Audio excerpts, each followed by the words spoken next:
Hello and welcome to Irish Football Fan TV and the live watch along for Tottenham Hotspur against Crystal Palace. And I'm joined by Paul Tierney for this. How are you this evening, Paul? Hi Gary, how's it going? All good here. Happy to see Matt Doherty in the starting lineup. I thought we mightn't have an Irish player involved tonight, but it's good to see, and it gives us a bit more to talk about as well, as you were saying. Yeah, it's great that he's starting, and hopefully get a couple more games in before we head to Belgrade. And still hopeful that James McCarthy might even be fit. I was just checking, and there's still hope that he could be back by mid-March. So if he got a game before Belgrade, he might still be able to go. But I'm maybe a little bit hoping against hope on that one. I think it's less likely he'll be available, but maybe that's just me.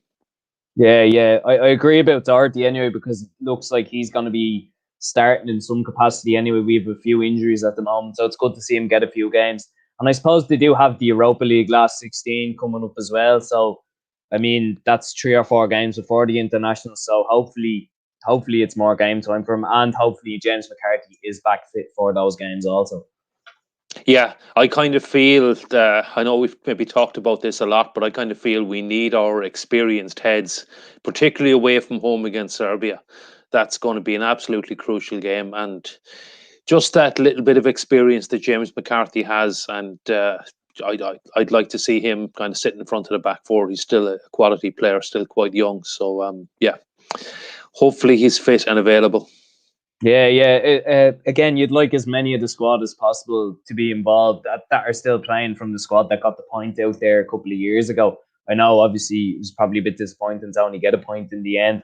But yeah, they'll know the story. They'll know it's a hostile atmosphere over in Serbia. So I know there won't be any fans, but I'm sure the country will still be as lively as ever. So, yeah, I mean, I completely agree with you on that one.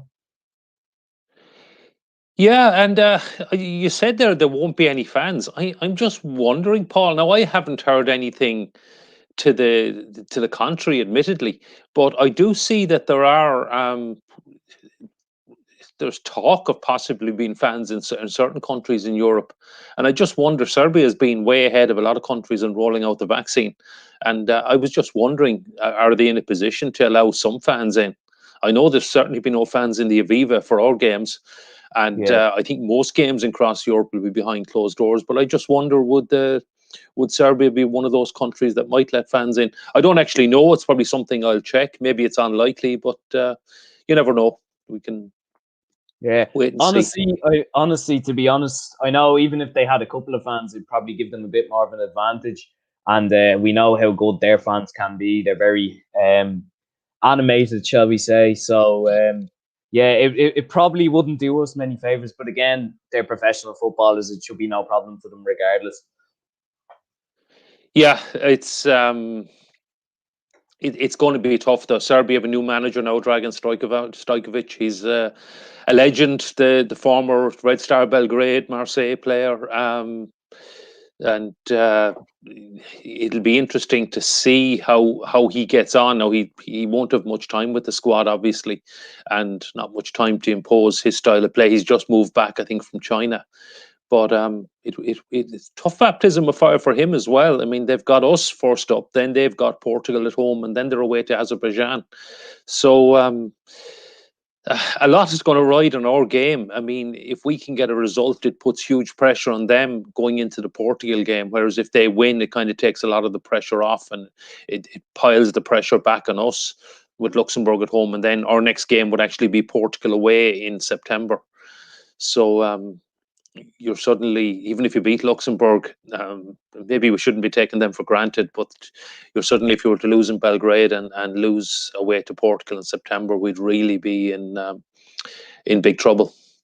Yeah, definitely. I think it's that's a lot of pressure for them. I didn't actually know their second game was Portugal, so yeah. I mean, if you're looking at it overall, it's probably us and Serbia fighting for second. Realistically, now we don't know how it's going to play out. Obviously, it hasn't started yet.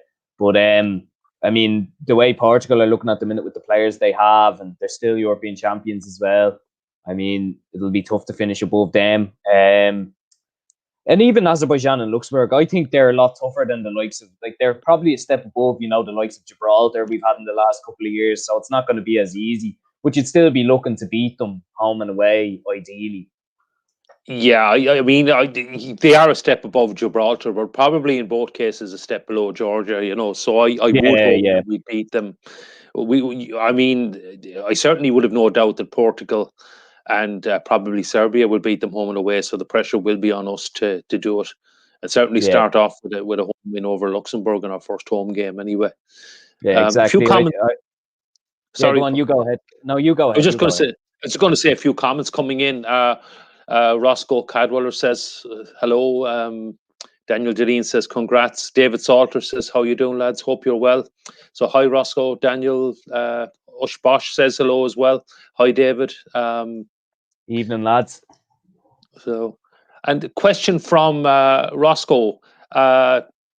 Manchester is red. I'm sure he's very happy about the derby. Very, brilliant. very impressive. They're only Man United. They were very good today. All right, yeah, I only seen a couple of minutes from, but they were good from what I seen. Still, fair few points off City though. Unfortunately, I mean, doesn't really change much in the grand scheme of things. Yeah, it's an interesting one. United fully deserved it. Maybe a bit fortunate to get the penalty so early on, but very impressive performance, fully deserved win. Interesting comment from Graham Souness, I thought, afterwards, in that he reckoned it might actually be a good thing for Manchester City. I agree, Paul. They're just so far ahead; they're not going to be caught. The league is over, and I don't think United actually look capable enough to string together the 10, 12 wins on the bounce to put even the slightest bit of pressure on City. I think what today's win does show is that United will be comfortable for top four and probably even second. But an interesting comment from Graham Souness that it could actually benefit Manchester City in that I don't think the 3 points are going to matter too much. And in some ways, okay, the record is gone from the winning run, but they are going for 4 trophies. And it would be unheard of if they were to manage the quadruple. And in particular, I think they're going for the Champions League for the first time ever. Well, first time to ever win a Champions League. And maybe it's no harm to remind the players of their vulnerability. And because, I mean, they're going to come up against the likes of Bayern, the likes of PSG. I said this before, and it's probably I'm starting to sound like a bit of a joke now, but I still wouldn't write Liverpool off in the Champions League. I didn't see today's game against Fulham. Right, I have been reading about it. I've seen some of their home games. I know Liverpool are in awful form. I know they've got some really bad injuries, but I'd never write them off in that competition. And if the draw went right for them, they're already 2 up from Leipzig, so they should get into the quarterfinals. If the draw goes right, if they avoid Bayern, City and PSG, they could avoid the 3 of those and get to a final. I think anybody else outside of those 3 are probably beatable over 2 legs. I would still fancy Liverpool. I know they lost Chelsea during the week. They still have a very good chance of beating Chelsea. They'd beat the likes of Real Madrid. Whoever else, Borussia Dortmund, etc. I think everybody else is vulnerable. Now, if Bayern were to draw PSG, City, if 2 of the 3 of those were to meet, the winner meet in the semi-final, there's someone like Liverpool, Chelsea could get to the Dortmund. Any one of the rest could get to the final and then win it on any given day. So that's what I'm saying.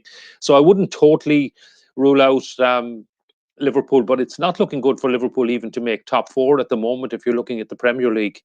And if Spurs were to win tonight, they'd be back in the hunt for top 4. But for Manchester, Roscoe, superb win for Man United. I think nice little cushion in the top 4, and I think they're playing well enough. They're disposing of a lot of the teams they should dispose of, and they will pick up enough points, probably to finish second, but without ever coming close to City. In fact, the gap may end up being a little bit bigger in the end. But I think United will get top 4 comfortably, and who knows, could win the Europa League or still the FA Cup as well. I mean, I'd agree with you there. Honestly, I think it's nailed on for City, United, and Chelsea together. And I think Chelsea have been very impressive since Tuchel's come in. The main thing for them is they look a lot more solid. They're not conceding stupid goals like they were under Frank Lampard. And I know he's a club legend. It probably had to be done realistically because they were falling away badly at a time when they really needed to be getting a few results, but he's got them right back up there. And I think those three will probably get into it, no bother. And then it might be a fight between the likes of Leicester, West Ham, and Spurs for that last spot. I want to say Arsenal, but look, they're not in it. They're not good enough. Simple as. Yeah, it's unlikely. You never know, but it's unlikely. Yeah. I should say to Paul, he wouldn't like, because you can't really rule out Everton either. Chelsea Everton tomorrow night may tell a bit as well. Yeah, but I just think the issue is with Everton. I know they're all very inconsistent, but you never know when Everton are going to drop a couple of points. It always kind of springs on you, like we didn't expect them to lose to Newcastle, and then we didn't expect them to lose to Fulham. Whereas now I don't really see Chelsea losing to the likes of them. You know what I mean? I still see them getting results and grinding out 1-0 wins like they did against Liverpool the other night. And I mean, even if United don't win, they usually draw 0-0. So I mean, it's still better than losing, you know. Yeah. The one thing about Leicester is, I know they fell away last year. They are still in pole position. They have a few points of an advantage, and they did dig out a great win last night. I mean, yeah, they did. A goal down, and Brighton were playing pretty well, and Leicester weren't, and somehow they found a way to win with a late goal. So you never know. I still wouldn't be surprised if Spurs went on a run and sneaked into the Champions League. And but of course they may turn their attention to the Europa League as well. They may decide. I mean, tonight could tell a lot if they were to win a third game in a row. Suddenly you're back on the heels of Chelsea and Leicester. If a couple of results in the Premier League were going to go wrong, they may focus on the Europa League. And of course, Arsenal could still get into the Champions League via winning the Europa League as well. Yeah. So I mean, the way they played against Benfica in the last round, I mean, that's a poor Benfica side, really. Like in comparison to what we've seen in the last couple of years, they had Adel Taarabt playing defensive midfield. I mean, you should be beating that team fairly well. That guy is not a defensive midfielder, and it's not just that; they just don't look as strong as they were. And Arsenal kind of let them back into it. Like, I mean, they were the better team in the first leg. It was a poor first leg. They probably should have won it, but they just didn't do enough. And then they nearly ended up losing the thing overall in the end until last gasp goal from Aubameyang. So, I don't know about Arsenal winning the Europa League now. I think they're just relying on the same kind of players, and when those players don't perform, it doesn't really work out for them. So, I don't know about Arsenal now. But look, listen, they're still in the competition, thank God. And a tough game against a team that knocked them out last year as well, Olympiacos, which will not be fun. Right, yeah, I thought hi Paul. I thought they were a bit unlucky last year against Olympiacos, so I'd still make Arsenal favourites to get through in that one, but there are definitely tougher tasks ahead later on in the competition. Still in fact, the Europa League, there's a lot of teams in it that would normally be in the Champions League, so it will be tough to win it this year. Yeah, one good thing is no Sevilla. Anyway, that's one thing. I'm not disrespecting Sevilla, but they generally win it if they're in it. Yeah, they look like they're heading out of the Champions League, I think it was lost at home to Borussia Dortmund, wasn't it, in the first leg? You know. Yeah, it was 3-2. Now Sevilla haven't played well the last. I think they lost yesterday again. But I think the problem with Dortmund is, even watching them yesterday, they just cannot defend. Like Haaland could score 6 and they'd still lose 7-6. You know, that's just the way with them. What's this, Paul? Roscoe Cadweller says the other Paul was ruled out. Everton of the top 4 was saying West Ham and Spurs are competing for it. Come here for a second, because I was in the background. Come here for a second, because what I will say is Everton have been going through majority of the season without a lot of their creative players. Alan's just back from 12 weeks out, let's not forget as well. Only came back into the team. And that was against the lesser teams. I think if he had played and a couple of others, maybe James and a few others who've been out, you got to remember, we played a lot, very, very defensively against the likes of Newcastle, Fulham, and the games we shouldn't have lost. I appreciate that, but a lot of times Luca Dean was out for a long period and Ben Godfrey had to fill in there. So a lot of the times when we were facing the bigger teams, we had to sit back, absorb, and then counter-attack, and then ultimately we win games 1 or 2-0 against Leicester, Chelsea, Arsenal, Liverpool. So there was a lot of games in which we'd done that, but then when it was the games where we had to go and actually attack teams and be the better team without the likes of Luca Dean and these types of players who are our main creative players, that's when we struggled. Then we had to break teams down who just sit back, absorb, and then do it to us. So now we have those players back. You've got Josh King added into the mix now, and hopefully he'll start getting a run into the team now in the next couple of weeks. I do think it's a bit different, but I do hear what you're saying. I do take what you're saying on board, and I was saying it as well only a week ago. We need to start beating those teams, the likes of Fulham and that, but they beat Liverpool today. True, they did. They've actually been in very good form recently, to be fair to them. They look a lot better than Newcastle do, I got to admit. They do look like they're going to stay up. They had been on getting a lot of draws, and they've managed in recent weeks to turn the draws into wins. So I think Fulham look like they're not losing many games, and now that they've effectively caught Newcastle or almost there, that they'll probably be all right in the end. Brighton are the ones I'd worry about. Watching Brighton last night, they've been playing pretty well, but they were beating Leicester 1-0, and I thought, if they can hang on and win that game, they'd be safe, because I want them to stay up for Aaron Connolly. I want him playing in the Premier League. I don't think it'd be good for us if Brighton were to drop down to the Championship. And I thought, a win last night really would have helped, but unfortunately they lost to a late goal to Leicester when they deserved at least a point, if not more, if not all three. Yeah, the keeper had a shocker. Yeah, he did. Yeah, it was terrible. I just think with Brighton, it's always kind of the same thing the last few years. It's like they might get one goal, but they'll have 10 chances. Like, you should be getting 2 or 3, maybe. You know, like, I know from having Danny Welbeck at Arsenal, he's not the most clinical of strikers as well, and he's been playing a lot recently because they've had injuries. I mean, back on the Everton point as well. I mean, I'd like Everton to finish ahead of Tottenham personally, because I mean, it's always funny to see Spurs struggle for me. But I mean, I think the league is just inconsistent this year. There's no consistency bar City, and even today we didn't expect that result when they got beaten 2-0. So it's just a mad league. I think with just with that, like people are asked about League of Ireland and stuff like that. I did a load of season previews with different clubs today. That's why I was kind of late coming onto the show, because I hadn't eaten all day. That's why I was already in communication with the lads, so they already knew that I was joining this late. So anyone who's asked about the LOI, you'll see throughout this week. And if you haven't checked out the Umbro video we did up in the Umbro headquarters the other day, head over after this video and check it out.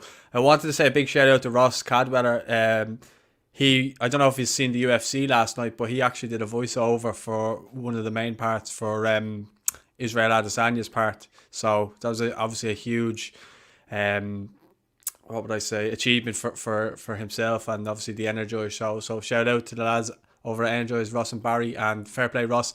That was a huge one, and to get to shout out on national TV and everything like that on pay-per-view, that was class. So huge respect. Good stuff. Well done, guys. So yeah, sorry, I kind of went a bit off topic there, but I just wanted to get that in there. I thought it was cool just seeing that pop up, and obviously they did a little piece kind of showing it during the week, and then it went out last night, and I was just like, oh, that's class. I know him. So type of way. But that was cool, and hopefully it continues to get more access. They've done great interviews as well. If you're into your UFC or other sports as well, head over and check them out. Energize show, and Ross is in the comments there. You can give the socials if needs be, if anyone wants to head over and check them out. And they have their own channel as well. But lads, what is going on regards to the Irish national team? We are just seeing players drop like flies, and it's not looking good. We're a couple of weeks away. The last couple of weeks we've been, kind of fantasizing over teams and stuff like that. Now I can barely think of a team that would be good enough to compete in the Premier League, never mind an international almost a friendly qualifier against a Serbia team. Obviously they've released their squad quite early. We'll probably get ours within the next week or a little bit after that, but I just I'm not confident anymore, and I feel for Stephen Kenny in that sense, is that it looks like another depleted squad. We really don't know. Seamus Coleman has a knock at the moment. He's not playing for Everton. We may well see him back tomorrow night, but who knows what's going on there. I haven't heard the extent of the injury. Good to see Matt Doherty playing, albeit people are saying there about Darren Randolph and Kelleher might be injured. David Salter said it in the comments there. I think Randolph's okay. I just think that Fabianski is back now, I believe. So he'd probably lose his place again. But it was good that he got that game in against City. He's playing against the top team. Man United fans would say different after today's result. I appreciate that. But you know what I mean. So it was good that he got that game under his belt. I still think Bazunu will be in the squad just because he's playing regularly. Whether he plays or not, that might be for the Qatar or Luxembourg game. And Kelleher, I don't know what the story is. And I don't know if he's allowed leave because Klopp said he's not letting players leave. Gary might know more about that than me. So there's loads of things there that kind of frustrate me and worry me. What about yourself, Gary? And then I'll come to you after, Paul. Yeah, so it is a concern. I mean, and I'm even reading now this weekend, the South American qualifiers are all gone. So they've just cancelled all their games. And I still think it's unlikely, I'll admit, but I'm just wondering, is there still a possibility the European games could go? So now, having said that, I don't think they will. And I think it could be easier to get players going because the elite players have been traveling around Europe. But in some ways, you kind of think, does it actually make sense to have, let's say, 15 players leave Liverpool, go to, I don't know, 10, 12 different countries, play in so many different games, meet all the other squads, and potentially pick up COVID and bring it back to your own squad. I know the players are tested to win an inch of their lives. I know they'll be tested before they come into camp. But I mean, we've all seen the cases you can be tested, you're negative, you go into camp and you're tested again 2 or 3 days later and you're positive and you've been in close contact of 3, 4, 5 players. So in some ways, I would question the wisdom of playing international matches this month. It just multiplies the risk. At least if you're in your own club squad, it's the same people you're interacting with week in, week out. And it's less likely, I suppose, that COVID could get introduced into that bubble. I know it's possible, but it's less likely. And then going away with the national side. So I don't know. I'm a little bit scared about it, but hopefully the games will go ahead. From your point, Paul, it's not good that we're losing so many players. We definitely need, ideally, Caoimhín Kelleher and Darren Randolph available. I'd be happy with either of them in goal in Belgrade. But hopefully both. I'd like Stephen to have the choice. I know we talked about this before. I'm not so sure if both are available that Gavin Bazunu will go. I think he may go with the under-21s to Wales because Mark Travers is there as well. But who knows what Stephen's thinking? Maybe he's thinking Gavin Bazunu is going to be at least one of the 3. I think he probably will be long term. I think we're going to see Gavin Bazunu and Caoimhín Kelleher fight it out for our number 1 spot, possibly for the next 10, 15 years. And hopefully we'll have both of them available playing at the highest level. But starting from the goalkeeper out, it is very concerning the number of players we're losing. I'd certainly like to have Seamus Coleman available. It'll certainly be keeping an eye on the Everton squad for tomorrow night and whatever about next weekend and everything like that. Hopefully he's back. Great to see Matt Doherty playing tonight, getting some game time. Paul was saying earlier, Paul Tierney, that with all the Europa League games and everything that Tottenham have in the next few weeks, he's bound to get a couple more games as well. Hopefully he's not bound to get any injuries though too. Hopefully no. Well, you see, it's a tough one at this point of the season. You don't want players playing midweek, Saturday, midweek again. It's just going to be too tough, and they're much more likely to pick up an injury. But if it's something like Tottenham, when they have a few different competitions, it might actually suit that he doesn't play every game, but he gets enough game time to be fresh and fit for Serbia. And just as I speak, I think it's Gareth Bale has put Tottenham 1-0 up, is it? They've just gone 1-0 up anyway. And I'm a bit behind anyway. I haven't seen it yet. Were you just finished on that point, Gary? Because I was going to go to Paul if you were. If you're not, continue on. Sure. Yeah, sure. Continue on. I think that's probably it. Yeah. Hold on. Just waiting for the call. Yeah, still waiting for it as well. Anyway, Yeah, it's not ideal, but it seems like it's been the case with that the last while. In the last couple of international squads, that players pick up injuries right before it as well, and it's not ideal for us. And particularly the last time with COVID as well, some of the situations we had weren't ideal. Particularly, I think it was the October one with the playoff out in Slovakia, the whole situation with Conley and Ida. So it wasn't ideal, but I actually agree with Gary on the point that There's the goal. Sorry. yeah, I just see with the point on Klopp keeping some of the players in the South American qualifiers being cancelled. It does seem a bit mad to still be having these qualifiers. I said it the last time with the Nations League. Listen, it's great that we get to watch Ireland even during all this, but it's not safe. You've seen the trouble it caused. The cases were up right up to Christmas. Some teams had to get games called off, and that probably stemmed from the internationals in November. So we probably see a rise in it again after this one if it does go ahead, like it more than likely will in Europe anyway. I don't know. The injuries is not ideal, but it's just always seems to be the way. One team gets a bit luckier with injuries than the other one. Hopefully McCarthy is back in. From what we heard, there's a chance of that. Hopefully Seamus Coleman is involved in the next few weeks with Everton and he gets in. And hopefully the lads get more game time, but hopefully the injuries don't kill us like the last couple of times they have. Well, my biggest worry is, you look around our players and even the players in the Premier League, like they're not playing for the top clubs, but they're still struggling to get into the teams and start. Like Jeff Hendrick's not a regular for Newcastle. He may be he'll start one game and be on the bench for another and stuff like that. He's not a first team week in, week out. Robbie Brady the same. And you probably say that they're two of our better players. When the Ireland squad's announced, they're usually two starters for us if they're 100% fit. They're always starting for us. Do you know what I mean? Then you got who else have you got in an attacking sense? I mean, Shane Long's gone to Bournemouth. I know he's scored a couple of goals recently and stuff like that. That's good, but he's not doing enough for me. And I mean, two of the goals that he did score, anybody would score that were in that position. And I'm not knocking him because I like Shane Long.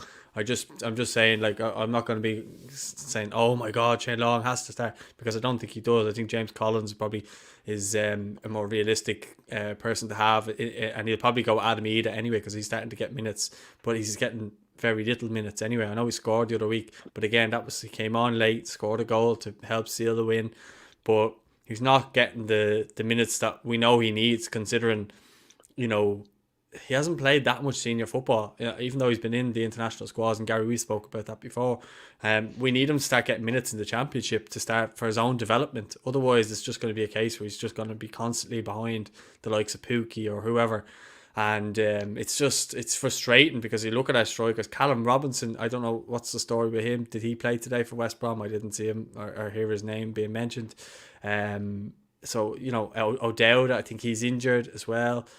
So you're probably going to be looking at someone like maybe Daryl Horgan coming in and playing as a winger for us. Now, I thought he actually done okay in the Nations League and stuff like that. But I actually, if you told me tomorrow that the games were cancelled, I'd take it right now, just considering the shape of our squad. And we need to start off that qualifying campaign with a decent result, whether it's a draw or a win, in a realistic sense. We have to avoid defeat against Serbia, and Gary has really kind of highlighted that before. I don't know what you think, but I am like really worried about the upcoming games now, especially after recent weeks. Yeah, it is a concern. I mean, Jeff Hendrick did play today. He was taken off before the hour mark. That's consistently happening all season with him, Yeah. Now, a scary thing more from a Newcastle point of view, of the Newcastle starting 11. I know Callum Wilson is out, but Jeff Hendrick's their leading scorer this season on 2 goals. So, and they didn't score today. Actually, they didn't score today against West Brom either. And you have to, I know they were away from home, but you have to think that was really a game they needed to win, particularly when subsequently Fulham went to Anfield and won. So, it is a concern about the form. I'm not a little bit happier with what we have at the back. I mean, you could have a back four of Seamus Coleman if he's available, if not Matt Doherty, Darragh O'Shea, Kieran Clark, and Enda Stevens. who are all Premier League regulars. I think, well, maybe Matt Doherty's stretching it a bit, but I think Seamus Coleman, you could he certainly would have say. been up until recently. I think He would have he been, was. yeah, okay. But, I mean, Darrell O'Shea has done incredibly well to win his place back at West Brom, because a few weeks ago I was getting a bit concerned that Sam had left him out. But now he's back in the team. He started again today. And even though Another there clean were sheet other for options. him, by the way. Another clean sheet, exactly. Another clean sheet for Kieran Clark, who's playing really well, actually. Yeah. And probably the two I've mentioned are probably the favourites, if they're fit, to start in Belgrade, because Shane Duffy isn't playing for Celtic either. And it's good to see Enda Stevens back and fit for Sheffield United. So hopefully we'll have I said Darren Randolph or Caoimhín Kelleher available as well. So at least from the defence, which has always been our strongest point, I think we've said that for the last few years, is there's a reasonable first choice defence there. I think a Premier League defence, it would be fair to say. It's probably further up the pitch that we really get concerns. We have Conor Hourihane, who's still in form and still playing pretty well. But after that, you mentioned Callum Robinson again. He was on the bench, so he is fit and available, but he's not getting, I think he's getting hardly any game time. I can't remember how much he got this year, but I'd say it's very, very little game time this year. And we're now into March. So he's someone maybe 2 or 3 months ago I would have said was nailed on to start in Belgrade. Now I'm not so sure. And but I'm not really sure who we'll have as our more attacking, our midfield and attacking options. And the injuries are really starting to bite there. So yeah, Paul, if you said UEFA are going to cancel, I know I said I was concerned about it, and in some ways, be real disappointment that we wouldn't have the games to look forward to. But I suppose from our perspective, if you want to be selfish about it, and our chances of at least getting a playoff spot out of this group, which I think realistically is what we're aiming for, it might be no harm if the Serbia game was postponed. It would give Dragan Stojkovic more time with his squad as well, give him a couple of friendlies. But yeah, I'm sure Stephen would probably take it now, given all the injuries, all the uncertainties about COVID. But having said that, I think it's unlikely. I think these games are going ahead. Not too many games have been postponed in Europe because of COVID. I know the South American qualifiers are all gone, and the Asian qualifiers for March have been gone for quite a while. It might be the smart decision. I still can't see why they couldn't have been played in June. I know normally you don't like competitive, UEFA and FIFA don't like having competitive games as a warm-up for a major tournament, but it is an exceptional year. And instead of the countries playing friendly matches in June, I think the option could be that you play your World Cup qualifiers in advance of the Euros. It wouldn't obviously have any impact on us, but it may have an impact on the countries that have qualified. But I don't see why that couldn't be possible. But I'm not running UEFA. Yeah, Paul, we spoke at length there. Do you want to add anything to what we were saying, or if you have an opinion on it, feel free to say whatever you like. Anything you like. I'll just repeat what I've said whenever there's an international break coming up. It just seems mad that they're on at all, to be honest with the situation. Obviously, we want to see Ireland playing. We want to see them do well. But it just seems ridiculous, to take them away from what's becoming a settled situation with the clubs at the minute, considering how bad it was at Christmas, and throwing them into another squad, putting them into another bubble, and then potentially bringing it back. And I mean, the only other thing I can say as well is, Gary says, play them in June before you'd have the major countries giving out about playing a competitive game here and then playing a competitive tournament. I suppose that would be the issue. When else would you play these qualifiers? If the World Cup is next year, it's probably the only time they can do it, really, then now or June. So it's a tough one. It's a tough one to call. There are other options, though, Paul. I mean, the playoffs are scheduled for this time 12 months. So the World Cup it is next year, as you say, but it's not till November. Christmas, So yeah. Sorry, you could let's say postpone these games for 12 months. Now I know you're changing the sequence of the fixtures if you do that, and then have the playoffs in June. There are options around. There are ways around it. I mean, the South American qualifiers are going to have to be fitted in now again. So there are ways around it. I still, I don't know how. I mean, if you take the Euros in June, I know it's countries might complain and say they've got to play competitive games, but it's getting to the point for the top countries, and I'm including the likes of Portugal in this. I don't think Portugal are even looking too seriously at us in Serbia. I think, and I know people might shoot me down for this, but I think Portugal are going to walk our group. They just look so much better than us, and even better than Serbia. I don't think they'll break a sweat too much. I don't think it would bother them if they had to play Azerbaijan at home and then go to Belgrade. And I don't know if they've got a third. Can't remember if they've got a third game on it this month as well.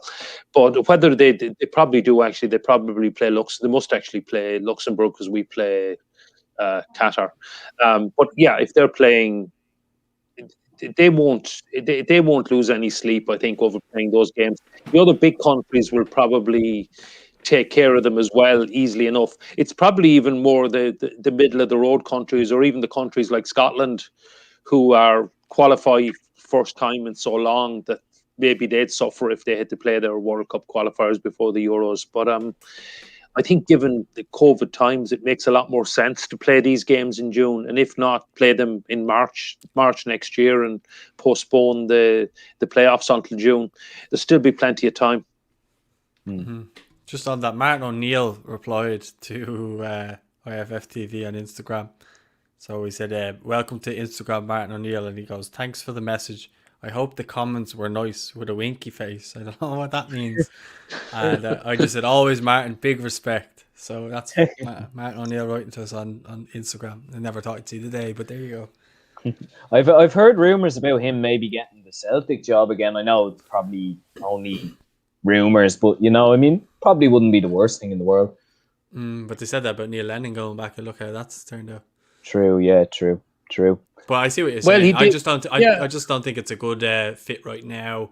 I think he's a legend at Celtic, and I think if he went back and things didn't go too well, now that he could ruin his legacy a little bit like Neil Lennon did, even though Neil Lennon played a large part in getting 9 of those titles, you know? Yeah. Yeah, I mean, Neil Lennon did win it. He did win a treble before. I mean, I know this year has been a total disaster, but he did win a treble. So, in some ways, I feel really sorry for him that that I think too many people will remember the recent weeks. And you have to admit, Rangers have been absolutely phenomenal this season as well. I mean, they've been unbeaten. They've unbeaten actually. In the league, well, I can admit it. They're unbeaten in the league. They're still unbeaten in Europe, and they've won the league by, what is it today, the 7th of March? I mean, it's a phenomenal achievement. So even if Celtic had been a lot better than they were, it still would have been a big ask for them to win the league. I think Stephen Gerrard's done a fantastic job there. And he could become the next Liverpool manager a lot sooner than people think, particularly the way things are going today. Well, I wouldn't rule it out. I mean, Klopp has been talked about in the past. I know I was talking about Liverpool possibly winning the Champions League recently. So, I mean, I know it's really a total contradiction on this, and I'm still not ruling that out. But I think Stephen criticise Klopp that much. His whole defence has been taken away from him. Yeah, I don't think he should go, but he has been talked about as the next German manager, and that may not come as soon as the Euros. That actually is possibly coming after the World Cup next year. But he is being seen as the German manager for the Euros in 2024. So, and I think it would be an awful shame if Liverpool were to let him go this soon, and having come off a phenomenal 3 years. I mean, they were in the Champions League final. They got back to another Champions League final and won it. Then following season went and won the Premier League. They became world champions. They were just phenomenal. And I know it's fallen off a cliff But even at Christmas time, Liverpool were top of the league. It looked like they were going to be champions again. And they've really only fallen off a cliff in the last 2 months. I suppose it's 2021 has gone so wrong for them. And so I would hope they would actually stick with Jurgen Klopp. I think get a proper pre-season and everything next season, they could come back as strong as ever. But anyway, I'm going way off the point here at the moment. But back to the next Celtic manager, and if Steven Gerrard stays at Rangers, it's going to be a really tough job for whoever takes it. I don't think it's going to be the likes of Martin O'Neill. I would imagine it would be somebody quite a bit younger and maybe somebody that plays a more modern style, a passing game of football. I know Eddie Howe has been talked about. He was one of the favourites a few weeks ago. I think if he was interested, I think he would be ideal. I think a very talented young manager. And another option, which could be very interesting, Frank Lampard has been talked about, and you could have Lampard v Gerrard in Glasgow. And that would be something to watch. He's someone, again, I mean, maybe the Chelsea job came too soon for him, but he's someone could yet go on to have a fine career in management. He did a fine job at Derby. I know he is being talked about as a possibility for Celtic, and that would be interesting. And I think John Kennedy is throwing his hat in the ring for it as well. And it may depend on how the rest of the season goes. He's got a few games to audition for it. He didn't do too well today, did he? I think some Celtic fans were actually happy about today because the other option was Rangers coming to Celtic Park in 2 weeks' time and winning the league there. So I don't know. It's I mean, well, what do you choose? I mean, I know some Celtic fans did not want to see Rangers celebrating at their stadium, but then is it worse to see the league being won this early as well? Do they have to give them a guard of honour now? Oh yeah, they do. Yeah, I'd say they do. Whether they do it or not is another thing. Yeah, I don't understand. I don't like that. Yeah, I don't like the way it's kind of forced upon you. Like when United won it in 2013 and Van Persie came back and we had to do it. Like, don't have to do it. Like, you know. I like what Alex Ferguson did when Jose Mourinho went to Old Trafford as champions. Ferguson got in the dressing room and told the players, "You got to do it, and you got to suffer, and you're going to hate it, and you're going to be there, and then next season, remember it." And I think it could be used as a fantastic motivational tool. I mean, if you say that to the players, I mean, yeah, you got to stand there. You've got to give your most hated rivals a guard of honour in your own stadium. And it's going to be awful. And then remember it and take it into next season. And, well, that would be my attitude to it anyway. And but I don't know. It'll be interesting to see if they do it. Get the likes in there, guys. Everyone watching on YouTube, Twitch and Facebook, get the likes in, please. It helps the channel out. Just a couple of comments in there. David Salter says, how well is Big Mick doing at Cardiff? Unreal turnaround there. I think he had his 1,000th game in management there the other day, and he has Cardiff up in the playoff positions after, I suppose, they were, you know, really struggling before he came in. And obviously I think it was a really good fit for the two, I mean, Cardiff and Mick, because obviously he was coming off the back of the Ireland job. Then he went to Applewell. That didn't go too well. And people were saying, oh, he's finished as a manager, he's this, he's that. And he's gone to Cardiff and completely turned things around and just silenced everybody who was, I suppose, giving him grief and stuff like that. And Cardiff could well end up in the Premier League next season if they stay in the playoff positions and have a good end to the season the way they're going. Yeah, they just dropped out of the playoff positions yesterday. I think that Cardiff drew 0-0 away to Huddersfield, still unbeaten. But Barnsley had another win. I think that's 7 wins in a row for them. So it's going to be nip and tuck, I think, to the end. And Reading had a good win as well, which is probably bad news for Mick. But yeah, he has done an amazing job there. And got a new contract out of it too. Yeah, new contract, fully deserved. And if he does get them into the playoffs, you wouldn't bet against them. You never know. It's often the team that comes into the playoffs in 6th position and just kind of scrapes in, gets in on a bit of a run that can actually win it against the team that's 3rd and has just missed out on automatic promotion. Yeah. No, I agree. Sorry, Paul, were you going to say something there? I was just going to say, I think it's coming up to an important time now after the internationals, in the championship where they have the 2 games over Easter. That's usually a very important one. And if the form stays up then, I mean, anything could happen, And as you mentioned, the team that usually scrapes in, like Blackpool that time back in 2010, when they finished 6th and they beat Forest, who were 3rd, just missed out. And they ended up going up. So anything can happen. And that league is crazy. Changes every week. It's a mad league, and it's madness to see Norwich are going to come back up again more than likely. They're just the biggest yo-yo club ever. Them and West Brom, it's madness. Yeah, actually, Benteke is just equalised. Great header, 1-1.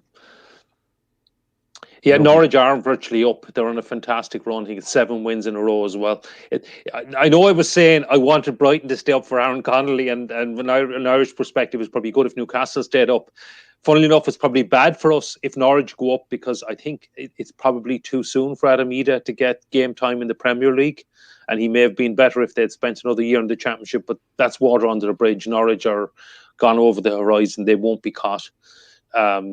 Probably good for us, I think, if Swansea go up automatically with Conor Hourihane may well up to stay there, And what I would say about Ida, Gary, is he may go out on loan next season. If Norwich get a bit of money, they may try to get another striker in and decide to send him on loan to a Championship team to be, essentially what Troy Parrott was sent out on loan to be this season.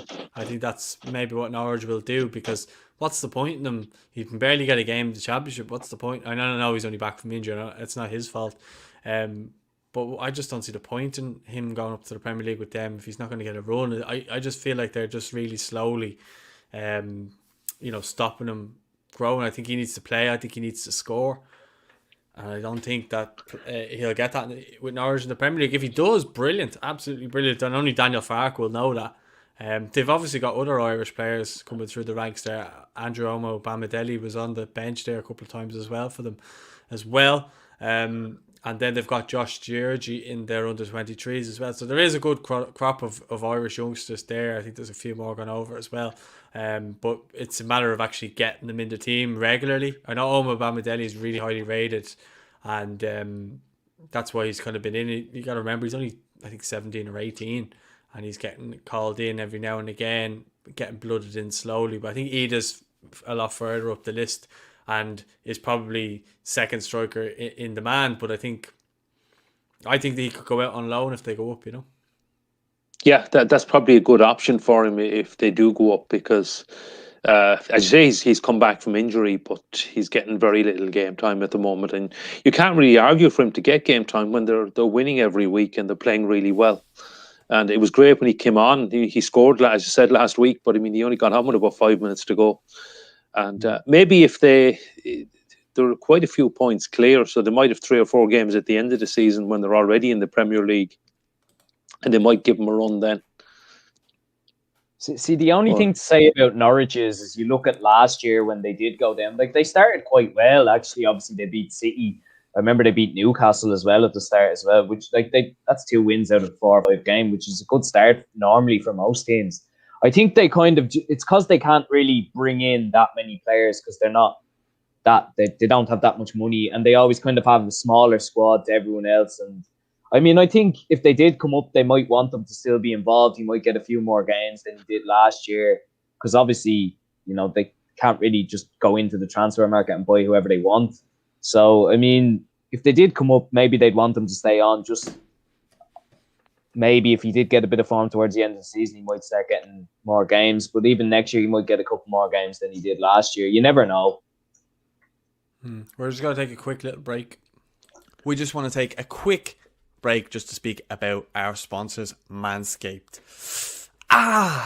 those are the screams that I would make when I would cut myself shaving before I knew about Manscaped. You need to try this out for yourself. The Manscaped Lawnmower 3.0 has been beautifully designed to reduce those painful nicks and tugs. Get 20% off and free shipping with the code IFFTV at manscaped.com. That's 20% off with free shipping at manscaped.com. Use the right tools for the right job. Men, start taking notes because it's time to reduce cuts on your nuts. The Manscaped Lawnmower 3.0 has been beautifully designed to reduce those painful nicks and tugs. This is their 3rd generation trimmer, featuring advanced skin-safe technology so you keep your bad boys nice and smooth. The Manscaped engineering team obsess over technology developments to provide you with the best tools for your grooming experience. And they spent 18 months perfecting the greatest ball hair trimmer ever created and just released a new and improved Lawnmower 3.0 trimmer. When I tell you this is premium, I mean premium. The battery will last up to 90 minutes so you can take a longer shave. The waterproof technology allows you to shave in the shower too. One of the coolest features is the LED light, which illuminates grooming areas for a closer and more precise trimming. And let's not forget about the charging stand. Show your mower off loud and proud because this intelligently designed stand is a convenient charging dock powered by USB. So many people have written in stories about the Lawnmower 3.0 trimmer that's changed their life. They even include pics so you could see the smoothness for yourself, and they aren't kidding. You need to try this out for yourself. Get 20% off and free shipping with the code IFFTV at manscaped.com. Your balls will thank you. Support Manscaped because they support us. Thank you. Thank you. So there you have it. Paul Tierney actually recently got his own trimmer, and I've been hearing glowing reports. Literally, Yes, glowing. It's fantastic. I'm very thankful for mine. I must say, I'm very thankful for it. So Yeah. No, it's very good products, and definitely that's get 5 very good. 5 very good. Look, I mean, I have to say very good to something because it's not about Arsenal anyway. That's one thing. Yeah. So I just see there on Instagram that Jordan McAniff, Aaron McAniff's brother, he signed a new contract with Arsenal. So, Good stuff. Good to hear. Yeah. Obviously, very highly rated underage player. Coming through the ranks at Arsenal there, so he's playing with underage with Arsenal. So I think it's a good thing, and hopefully we'll see him maybe doing some stuff with Arsenal. Would you know much about the underage at Arsenal, Paul? Not really. Obviously, a couple of lads that have come through recently, the likes of Joe Willock and Smith Rowe, even more recently, Saka too. I know a bit more on them when they were coming in rather than obviously Aaron McAniff's brother. Fan. Yeah, well, obviously, yeah. I try stick to Ireland and Shells a bit more, a bit closer to home. But yeah, I mean, there's always stuff going on. Arsenal always have a good youth setup. They always do very well. So, I mean, it's no surprise. If he's a good player, they'll want to keep him on. And hopefully, he will get opportunities because if Arsenal are playing in the Europa League, the likes of that, they will give these players opportunities if they're good enough. So, hopefully, that is the case. Yeah, let's see what happens with that one. I've actually never really seen him play. I've only ever seen reports about him. I just see the picture pop up. Kevin Sheedy in his Waterford jacket there. Lovely Waterford jacket. Lovely Umbro gear. Yeah, yup, Umbro. Yahoo. This game has been a brutal watch so far, by the way, lads. Spurs with the goal. Bale again with another goal. He's starting to kind of come into his own again. Yeah, definitely. I think Spurs, it's mad that he hadn't been playing. Him and Lucas Moura. They were a lot he'd better. Been shy, Paul, to be honest. He had, yeah, but it's good to see him. It seemed like he didn't really care at Madrid last year, and I thought it might be the case as well now. But look, he's a quality player, and even though he does play for Spurs, it's good to see a quality player playing well. Yeah, I think the main thing with Spurs is Son and Kane. If you took them out, even still with Bale involved, they probably struggle. But yeah, it's the way. It was a good header by Benteke. It actually reminds me a bit of when he was at Villa, and he was really, really, really good. Got that to Liverpool off that as well, and he was probably right up with Lukaku in line to start for Belgium as well back then too.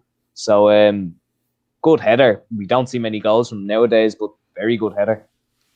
Just on Anderlecht today, Josh Cullen started for Anderlecht in a 1-1 draw against KV Mechelen, and he got a rating of 7.7. Played the 90 minutes, 68 touches, 43 accurate passes with a pass accuracy of 87.8%. 3 key passes, one blocked shot, and won 3 of his ground duels. He had 3 and he won 3. So he had a good game today, which is good to see. I think he should be nailed on for Ireland. I really do. I think he has to play. I think we're so depleted right now, and if the games are going to go ahead, I think he has to play in that midfield. Well, who you get around him is a different story. I think in midfield, if Josh Cullen, Conor Hourihane and Jason Knight would be my midfield right now if I was going with it. I think he's probably one of our, along with Conor Hourihane, probably the most informed midfield players. Jason Knight is also an option for the right hand side of the attack, and it may be where he'd play in Belgrade. I think he probably will play. If James McCarthy isn't available, I would say Josh Cullen probably has to play. I just wonder, will Stephen go for the more experienced heads, and that if James McCarthy is not available, will Conor Hourihane play in the holding position? I know this is going to cause a little bit of a rupture, but I wonder, will Jeff Hendrick start in Belgrade if he's available? I just think Stephen may still go with the players who've just that little bit of more experience. I know Jeff gets a lot of pelters from some Irish fans, but he is still playing week in and week out in the Premier League. And again, I know he was taken off today. It's kind of half an hour here and there, but he is playing. He's probably got more game time in the Premier League than most of our players. And I wouldn't be surprised to see Jeff Hendrick start in Belgrade if available. But on Josh Cullen, it sounds like he's in great form. I haven't got to see an Anderlecht game. Actually, I know the Belgian league is on ESPN. That was only announced a couple of weeks ago, but I haven't actually had the time to actually check and see if any of them have been on when I've been available to watch them. But I have been following his stats, and he's got, as you say, great stats again today. But he seems to be consistently playing well. And he may well start in Belgrade. Anything to add on that, Paul Tierney? The referee? I'd actually the referee. He's a class act. I actually agree with you on the lineup you said there. I think Hourihane and Cullen are probably the best 2 midfielders in form at the minute. Obviously, we know what Jeff Hendrick can do, but it's been a while since he's actually done it. I know he is playing week in, week out in the Premier League, but a lot of people would be frustrated if he did come in. I'm sure he will play in one of the 3 games. He will definitely start one of them anyway. So Gary did make a good point that he has experience playing out there before. He's experienced playing for Ireland a lot. So maybe he will come in. But I think Jason Knight does deserve a start. And I think Conor Hourihane the last while definitely does. Josh Cullen has been playing abroad. So obviously we haven't seen him as much. But from what you've told us and from what I see from Anderlecht fans even talking about him, they say he's fantastic and they love him. So, I mean, why not give him a go? Maybe in the game against Luxembourg, maybe Serbia, I tend to agree the experience might do us a bit better. But, definitely deserves a run out in all the games and hopefully a start in at least 2 of them.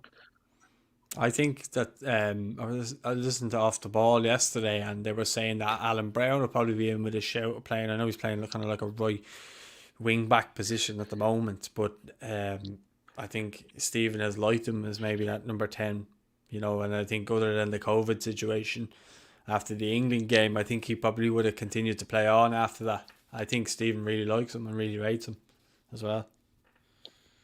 Yeah, he is playing regularly for Preston. I know, as you say, it's kind of a right wing back, but he may well get a start as well. I mean, if you go back maybe 2 months, we would have been saying Jay Malumbi, but it just hasn't. Yeah. I suppose 2 months ago we were saying I'm getting really frustrated as to why he wasn't getting game time in Brighton because he was playing so well for us. Then he goes on loan to Preston. I said, brilliant, he's going to start every week and he's going to really light up the championship like he did last season. And it just doesn't seem to happen. He's been in and out of the team. And I think he'll certainly be in the squad for Belgrade and Luxembourg, but probably more of a better shout for the Qatar game now. But if you have a midfield of Conor Hourihane, Josh Cullen, Jeff Hendrick or Alan Brown, Jason Knight maybe on the right side of the attack, Aaron Connolly maybe on the left side of the attack, Callum Robinson or James Collins down the middle. Mightn't be too bad. Appreciate we missing the likes of Robbie Brady, James McLean, etc. But it's. Having said that, it's probably, we go back to a point, we are missing a lot of players. We have some players out of form, and it's going to be very tough in 2.5 weeks in Belgrade. Yeah, well, I think, you're speaking about players in form, and I know, look, a lot of our players are playing down the bottom of the Premier League and, probably struggling and not getting the results they want, the likes of Sheffield United. But I watched Andy Stevens yesterday, looked back to his best, getting right up the pitch, nearly, I wouldn't say nearly scored with a header, but he got in a good position to, get on the end of a header and stuff like that. It looks like he's got his fitness back. He was actually given the captain's armband as Didsey went off. I know Didsey's not, look, it doesn't look like Didsey's going to be coming back anytime soon. I mean, why would he retire and then just decide to come back? I think that's out the window now. I think we have to plan without him. I also think, you look around the team, I've seen a fair few comments tonight saying about Anthony Scully. I think he's flying in League One with Lincoln, and he might not be a bad option to have in the squad. He may not start games, but to have him in there, he's young, he's zippy, he scores goals, all different types of goals. And he may just be that young, fearless striker that we need to go in there. And he may not start the game. I appreciate that. Stephen likes to go with a kind of player that can hold the ball up, an Ida or a Colin more so.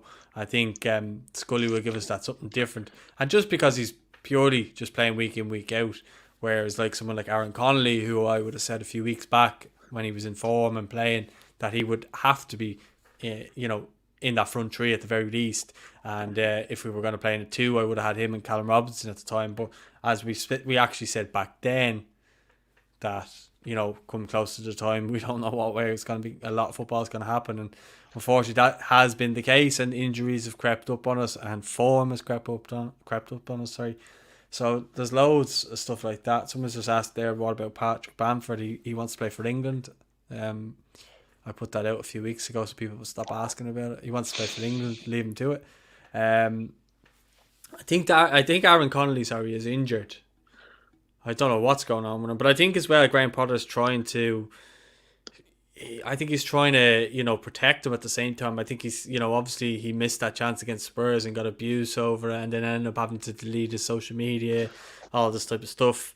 And then, I just think Potter may be thinking, maybe I'll take him a little bit out of the limelight. We're struggling here to try and stay in the Premier League. If he's not scoring goals, fans might get on his back. That's what I think is going on there as well. But I do think he's injured. He was doubtful. Yeah, he was doubtful for the game last night, so he didn't make the bench. But my understanding is he's due back fairly soon.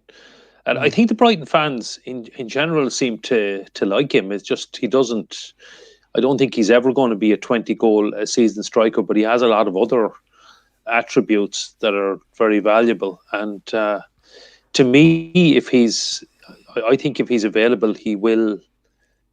I think he'll start in Belgrade. I don't think I would struggle to name a front three that would be better without Aaron Connolly than having him in it if he's fit and available. I agree. I think if he's fit, he has to play. I think he offers us that spark. That's something different. I think he could turn a game on its head with a special moment. I think he's capable of special moments. He's shown it. Even if you look at the FAI's training, sometimes they show clips and they just show him whipping a ball in from miles out top corner as if it's nothing. And it's just like, oh yeah, that's just another goal. I would like to see him do things a bit more regularly. I would like to see him get a good 10-15 game run in the Brighton team and just see how he actually does, because it always seems to be little minutes here, little minutes there, injury here, injury there, gets a couple of goals, gets injured, you don't see him for a couple of months, and then it's like rebuild again. It seems to be just an ongoing thing with him. I don't know how you feel about that, Paul, but you can let me know. Oh yeah, definitely. I mean, he hasn't really had a run at all, to be honest. There's always a knock. I mean, we seen him a couple of weeks ago against Wolves. He scored and then he went off injured just before the halftime whistle, and he was playing very well that night. Probably could have got a few Yeah, he more. looked sharp. Yeah. Yeah, and I think with Aaron as well, he's just so lively. If you had two strikers up there, maybe one who, like even the likes of James Collins, could stay closer to the box, and then Aaron could do a lot of the run. He'll run at players. He won't leave the defenders have any time at all. So I think it would work great, and I agree, which is he should start if he's fit.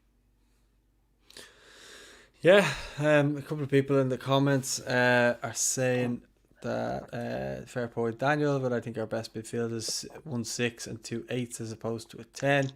I think that's what Conor Hourihane's doing at Swansea at the minute. I think he's playing more advanced of the 2-8s, which wouldn't be a bad show for us. And then I don't know how, or Keita something FIFA. Will Ferry scored a double for Saints the other day, under 23s the other day. That's good. Hopefully he'll start doing it for the first team, and then we'll actually start being able to talk about him properly. David Walsh, Zaha just came on for Palace. If you turn the Ivory Coast flag around, it's the same as our problem sort of Zaha top Serbia. And then Ronan Purcell, I think he's just taking the piss now. He's saying, is there any news on Liam Delap declaring for us? He also said about Bamford a couple of minutes ago, so I think he might just be taking the piss at this rate. I think Liam Delap is still a possibility. I think his father played for us. I certainly wouldn't be ruling it out. I know he's in the English setup, but I wouldn't be giving up on Liam Delap yet. I agree, in Patrick Bamford is probably a step too far, but I saw in today's game they're talking about Aaron Wan-Bissaka now declaring for, I think it's DR Congo, that he had been in an England squad and he played underage for England. And there's a lot of players declaring for Jamaica as well. Yeah, I've seen that. Yeah, Nathan Redmond has been talked about. He was another option for Ireland, and I see Spurs have gone 2-1 up now. Not sure who got the goal. Gary's just ruining this game for us. Yeah. I'm only messing. You should pause it. On the way. But I think with Jamaica, I know we're going a bit off topic, but if they got a couple of those lads in, they'd be very strong contenders to qualify for World Cups, because they're strong enough in that region as it is. They're not the best of teams, but they'd be one I'd consider would be a little bit stronger but they'd be up there with the likes of Costa Rica and stuff, in my opinion anyway, from what I've seen of them. I think they'd be stronger than them teams. I think actually they'd have a really good squad. I'm going to just change it to this layout, lads. Yeah. I think the CONCACAF, there's always a handy place in it for anyone who's got a kind of a decent run in it. So, I wouldn't be surprised to see Jamaica. They qualified in, 98 for France, and I wouldn't be surprised to see them qualify for Qatar, particularly if they're getting players like that. Come back to the Gareth Bale point. He scored again there. I wonder, is he again finding form and getting his fitness right for the Euros for Wales? And he could be some player to see in June, because he's one player, whatever you question his commitment to Real Madrid or Tottenham or anyone else, you could never doubt his passion for playing in a Welsh shirt, and he's been absolutely superb for Wales over all the years, and they're a totally different team with him in it than without him. Yeah, definitely, I agree. I think you even think of the night when James McLean scored the winner over there, Bale wasn't playing, and it was one less worry for us, and obviously the result is the result, but I mean, if he was playing, it would have been a lot more trouble for us, I'd say. Going back on Jamaica as well, just one, Leon Bailey plays in Germany. I'm pretty sure he plays for Jamaica. He's a good player, he is, and he could get a move. He could get a move. He's been their best player this year after, obviously, Havertz left. So, I mean, he could get a move to England soon if he keeps the form up.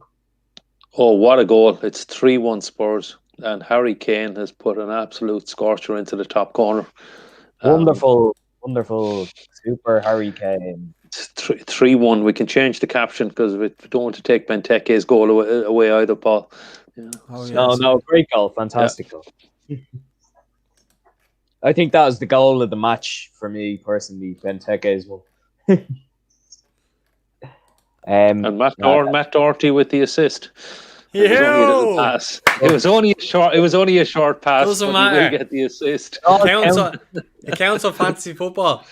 It definitely counts in fantasy football, but when you see guys Not that playing anyone has them in fantastic it anymore.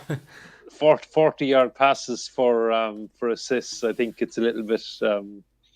I know they all count, but it's. I suppose when it's the equivalent of a tap-in goal, you know. Well, if he doesn't pass it, that goal's not scored, Gary. I've just seen it. If he doesn't pass that ball, that goal doesn't be scored. And it was all about the weight of the pass. Yeah. Technique. Yeah. It's great. Roy Hodgson doesn't look too happy. It's on Sky Sports, guys. Sorry, Gary, go on. Yeah, Roy Hodgson there doesn't look too happy. I think he knows the game is beyond him. Oh, Doherty, is he offside? No, it's goal is given. They've kicked off and everything. Yeah. All right, because they were looking as if the line. Some finish, one of the sweet. I have Harry Kane in my fantasy football team as my captain, but I haven't changed it since like September. I think Jack Grealish is in the team. I'll probably get stick for saying that, but anyway. But yeah, well, getting me the points tonight, anyway, isn't he? You're flying. Yeah.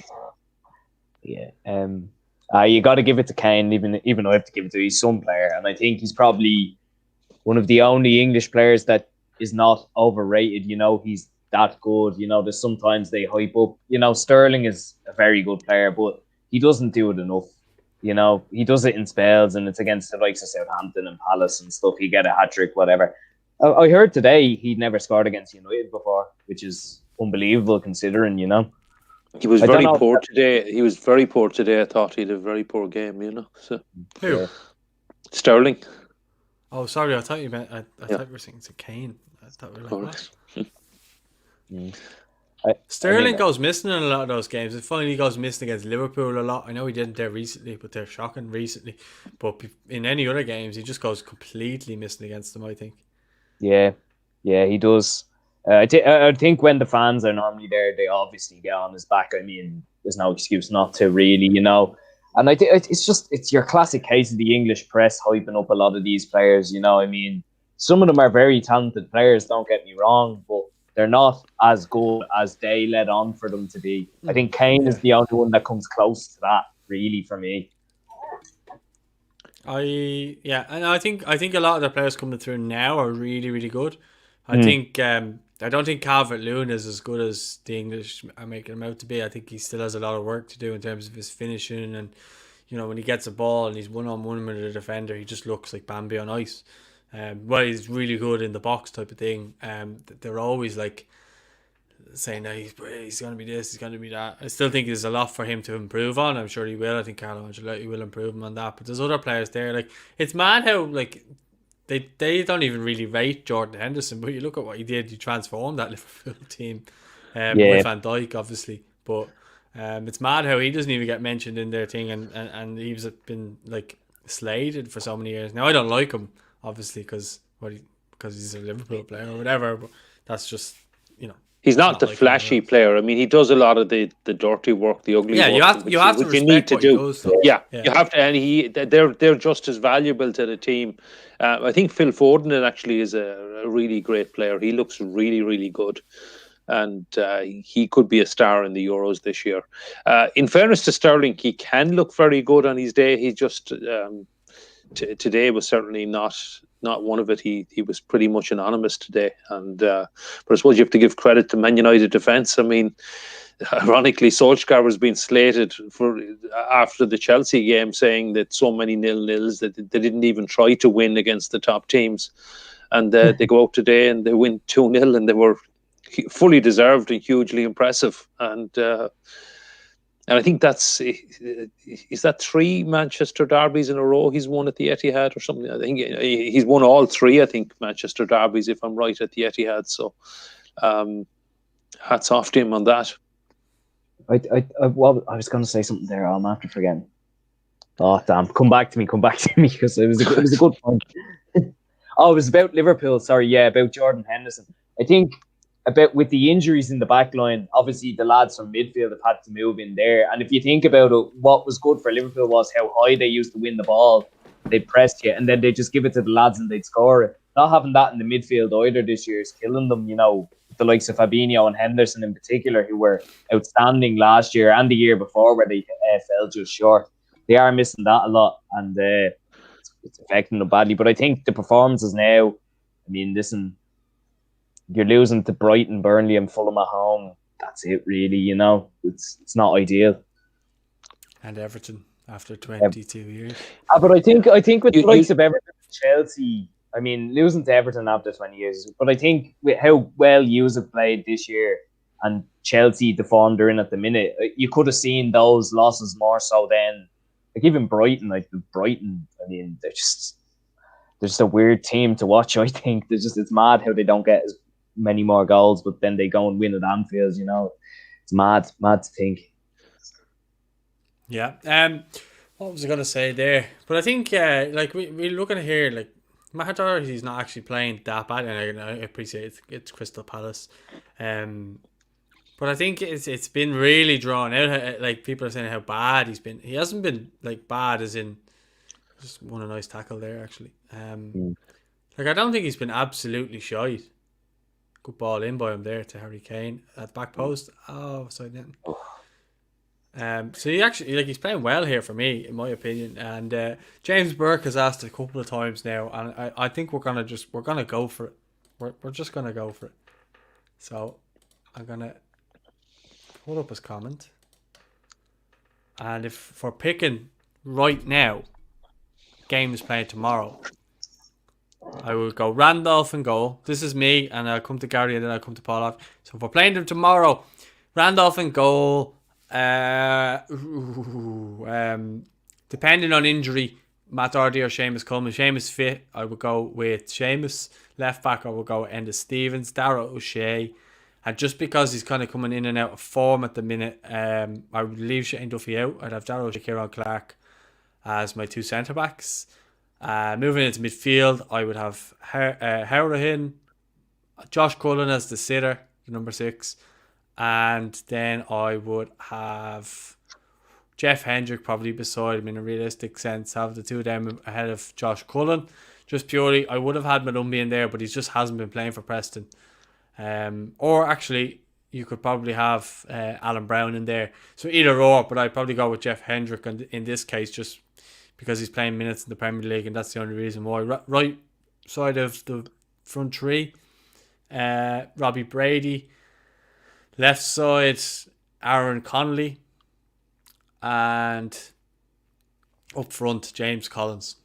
That's my 11. Gary? Okay, I'll go with Darren Randolph in goal, hopefully fit and available. For Serbia, I'll go with Seamus Coleman, and for Luxembourg, I'll go with Matt Doherty, if that's a bit of a cop-out. But I think we're going Serbia, okay. That's what we asked for. Okay, so for Serbia, Seamus Coleman, I'd agree with Dara O'Shea and Kieran Clark. I think they should be the two to start, and Enda Stevens is nailed on for left back. Yeah, I go with Conor Hourihane, I think, sitting. I think we could have Jeff Hendrick and maybe Jason Knight in midfield, or maybe actually Alan Brown with Jason Knight on the right side of attack. And maybe Josh Cullen again for Luxembourg, but I think Belgrade might come that a little bit too soon. So maybe Alan Brown and Jeff Hendrick, Jason Knight on the right, and Aaron Connolly on the left. And I think right now, I'd probably go with James Collins, but I'm very unsure about the central striker. And if Callum Robinson got any game time at all, or even Adam Ida got any game time at all, they may still start. But I think it's too soon for Ida, given the game time. I probably forgot Jason Knight in my midfield, just because I was doing it so quick. We'll probably put Knight in ahead of Hendrick at this moment in time. Paul, your team. So I'll start with Randolph in goal. Right back, Seamus Coleman. Left back, Enda Stevens. Two centre halves I'd have Shane Duffy and Kieran Clark. 3 in the midfield, Josh Cullen in the 6. Then Conor Hourihane and Jason Knight just ahead of him. On the left, Aaron Connolly. On the left, Robbie Brady, sorry. On the right, Aaron Connolly, and then up front, James Collins. On the right, Robbie Brady, you mean? Yeah. Sorry. I mixed it up. I mixed myself up there. Yeah. That's one of them. Just swap them two around. Yeah. There's your team anyway, James, as you asked. I think we're trying to be just going off the top of our heads really quickly and kind of going with what's available right now, because we don't know if that would be the team that would be available come the time. Unfortunately, that's just the way things are going at the moment. But hopefully, I don't think it's looking good for Robbie Brady being available either. But I hope I'm wrong on that. He came on yesterday, did he not? Yeah. So, did he come on? Okay, good. That's good. I didn't realize that. Okay. He came on the place, didn't he? Yeah, about 15 minutes. Well, sure, I was watching it because, unfortunately, I was Okay. Yeah, I missed that game yesterday. So okay, that's good to hear. I thought he was done. Yeah. Yeah. He didn't do much now. I mean, a lot of it was centered around Eric Peters in that match yesterday. Anyway, like once he came on, the whole thing was going down his side, and then cleared the ball off the line with the shoulder. And I mean, it was tracked back well, Brady. Tracked back well. Yeah. Listen, I mean, Arsenal were pressing once Arsenal started going. Arsenal probably should have won, but look, we won't go into it. We don't need to talk about them. It's Irish Football Fan TV, not Arsenal Football Fan TV. Well, you can talk about them if you like. This is a watch along where we discuss anything and everything, and we're all football fans watching. So these people who give out to us for talking about other leagues, other clubs, other players, they don't have to watch. That's totally fine. You are entitled to speak about Arsenal if you feel like you want to. So don't hold back. I don't need to get wound up again. I was wound up for about an hour after that match yesterday, so I'm okay. And now we're making you sit through Tottenham as well, just to rub it in a Tottenham win. Yeah. At least there's been goals, though. Exactly, yeah. Some of the games are crying out for some of them. Some of them are desperate to watch. We watch a lot of Newcastle on these watch-alongs, that's why. Oh God. I like, even today, I think I watched a bit of the first half and I was like, this is going to be 0-0. I'm going out for a run. Because I just couldn't sit through another one. But yeah, I think Arsenal are playing Spurs next week, actually. So it's good to see, like, obviously they're playing well, Spurs, so it's good to see, like, what way they're probably going to play. Probably line up the same way as tonight, realistically. So, tough game next week for us anyway. It's 3 wins in a row, assuming Spurs finish the job, which I think they almost certainly will. That'll be 3 Premier League wins in a row for them. So it's just might be getting back to a little bit of form, having been on a terrible run. I think it was 5 defeats and 6 before that. So still an outside chance at the top 4, and obviously still in the Europa League as well. Gary, what's it like being a historian? Oh. Well, I just got caught out on a question today. Well, I actually need to check the answer, but I don't know if you saw this on Twitter, but they were asking the oldest player born in all the different decades to play in the League of Ireland, and the one from the 1920s actually played for Limerick, but it's Joe Casey, who was a club legend, is the answer, and it seems like it's right. I need to check. Was he born in 1929? He's someone I actually knew, as he was a legendary Limerick player. I didn't actually realise he was that old, but so I mightn't be that much of a historian if I didn't know that answer today. But it's I have a fantastic interest in the history of Irish football, football in Limerick in particular, but even just worldwide as well. So. Good stuff. Oh, sorry, I thought you were continuing on what you're saying. So, fella in the comments there trying to get us baited like they do to Arsenal Fan TV with the old left-footed centre-back for Dundalk. Alex Cretu says, thoughts on Anthony Barry appointment. We spoke about this before. We did videos on it before, man. Go back and check it out on the channel. There's just no point recycling what we're saying. Right, here's a big long one. I have to change the layout for this one. Not that I mind getting the long comments. Paul's just trying to climb above the comments.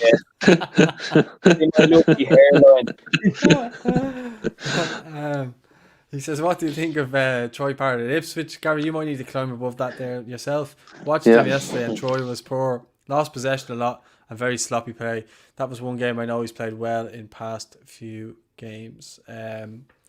I wouldn't have Troy Parrott anywhere near the Ireland squad right now, to be honest with you. I just don't think it'd be any good for him.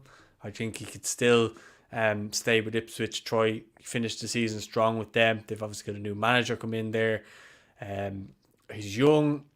He's still only kind of finding his feet. His first year of senior football, his first loan deal didn't go too well. Millwall, he was getting a lot of hype there, and hasn't really lived up to it at the minute. I think it'll be a couple of seasons before we see the best version of Troy Parrott. I still think he's very, very young. I still think he was propelled a bit too quick. I know the under-21s absolutely love him. I know Jim Crawford absolutely loves him. The way they speak about him. Even Liam Scales, after Shamrock Rovers beat Shells, was just talking about how, having Troy in the 21 squad was such a boost, and he was only back from injury, let's not forget. And they were saying how much of a boost he was. So he clearly has something, but he just doesn't seem to be producing it at senior level, whether he's getting kicked around or whether he's playing with players who just, what it's like you've played with players that just aren't up to your level, and you make a pass that in your head you see a pass and others just do not see it at all. It makes you look bad. That could be a situation. But Alan George is doing quite well for them. And obviously they got Mark McGuinness as well. But I think I want him to do well. I really do. I think everybody does. But I think relying on him to do stuff at international level is a bit premature, Yeah, I mean, he's still only 9. He just turned 19 last month, and he still is learning his trade. This is his first season really playing men's football. So I do think we have to be patient, and it can be frustrating because, look, I've been aware of Troy Parrott since he was 15. And I mean, I actually remember driving down to Galway to see him, mainly to see him play against Turkey in Merview. And there was even hype about him at that stage. And certainly by the time he got to the 17s and that tournament in England, he had a superb tournament. We got to the quarterfinals, and very unfortunate to lose to the Dutch, the eventual winners in a penalty shootout. And so Troy has been kind of, for many of us, the potentially the next superstar of Irish football. And it hasn't worked out like that this season. I was really hopeful he would do really well at Millwall, and it just didn't work out. And then, okay, he's gone to Ipswich. I don't think he's been doing that badly at Ipswich. Just Zaha as a sponsor, yeah. And but I think he will certainly benefit from this time in League One and in the Championship with Millwall. He'll benefit from playing in men's football. I agree he shouldn't be anywhere near the squad for Belgrade. I think it's just going to come too soon. I think it would be better if he goes with Jim Crawford to Wales, and maybe start even the under-21 campaign. But that again depends on how he's doing it at club football. I'm still glad he's playing with Ipswich rather than playing under 23s. I mean, I think someone mentioned in the comment, and we passed over it, Will Ferry scoring twice for the Southampton under 23s. I'm not convinced about 123 Premier League football. It can be very nice, and it can be good to watch, and it can be lovely passing and everything. But there's hardly a bad tackle in some of these games. And I think it's the old quote about Mike Tyson, when your game plan goes out the window when you get a punch in the face. If you're playing in the Championship or playing in League One and playing men's football, you mightn't get an actual punch in the face, but you'll certainly get plenty of kicks from behind. And it can be very different to play your nice passing game when you're getting kicked up in the air, and you got to watch out for bad tackles, etc. So for guys like Troy and even Will Ferry as well as Southampton, they will need time, and they will need game time in men's football, and then that will really help their development. So I'd love to see Troy get a goal for Ipswich, actually, just to get his first senior goal in English League football.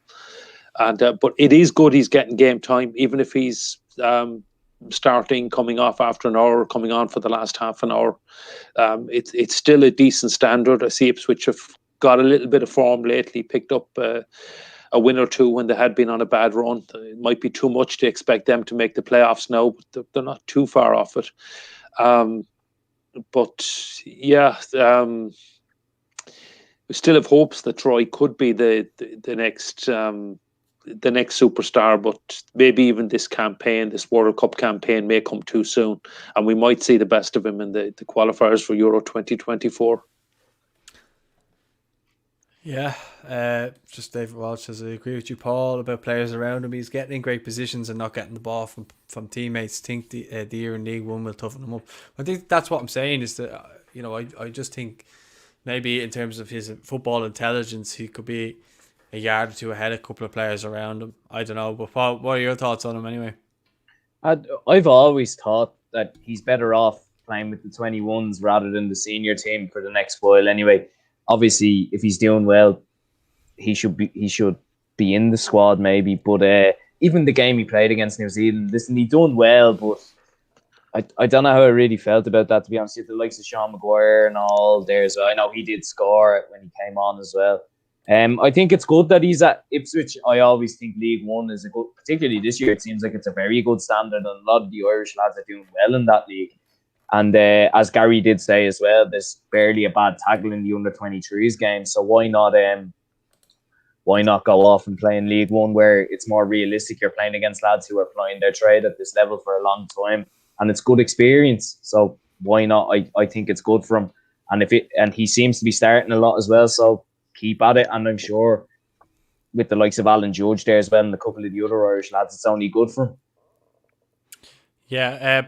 Just Gary, Aidan McGeady got his 11th assist of the season. And I was reading reports on our Instagram, I think it was earlier on or yesterday, and basically, he hasn't, considering he missed the kind of first 3 months of the season, he's got 11 assists. Could he potentially, dare I say it, could he potentially be called up? Well, he was always, I think, what is he, 37 now, Paul? I don't think he's 16 or 17 games this year. Sorry, this is from a Sunderland fan. Okay. The partnership between himself and Charlie is unreal. Aidan still has the quality and delivery. He can't be any worse than what we field for our national games. The boy has brought good times to Sunderland after so many bad years. Long may it continue. Darren Ivers, shout out.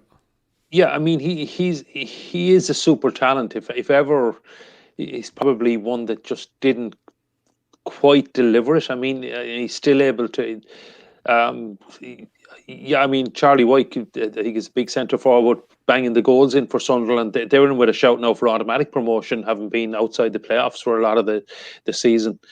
Another good win yesterday. They're flying, but I don't know, to bring someone in at 37, who I believe his legs are gone as well. That it's 34. Look, is he only 34? Okay, I thought he was older than that. Okay, but I don't know, to play away from home in Belgrade when we're going to be under the cosh quite a bit. I don't know if he'd have the legs for a game like that. Possibly at home to Luxembourg, bring him off the bench with 20 minutes, 25 minutes to go if we needed someone to pick out a pass to get a goal. But I don't know. I think Stephen will be looking for younger players at this stage. But, well, you never know.